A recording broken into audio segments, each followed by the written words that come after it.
Azure DevOps provides a comprehensive set of tools for continuous integration and continuous deployment. Deployment in Azure DevOps automates the release of applications to various environments, such as development, testing, staging, and production. Create a pipeline. Access Azure DevOps. Navigate to your Azure DevOps organization at dev.azure.com. New pipeline. Click on Pipelines from the left-hand menu. Click plus New Pipeline. Choose Source and Repository. Select Source. Choose where your source code resides. Repository. Select the repository containing the project you want to deploy.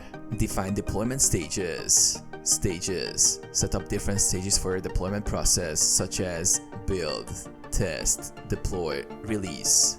Tasks.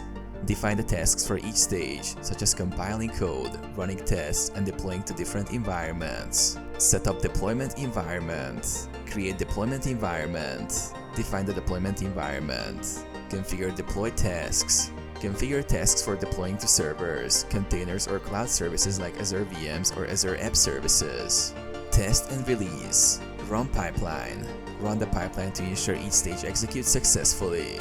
Monitor and approve. Deployments can be set to require approval from a reviewer or automated, depending on the deployment strategy. Continuous deployment. Once the deployment process is set up, Azure DevOps continuously monitors and deploys updates to specified environments, ensuring seamless updates and consistent delivery.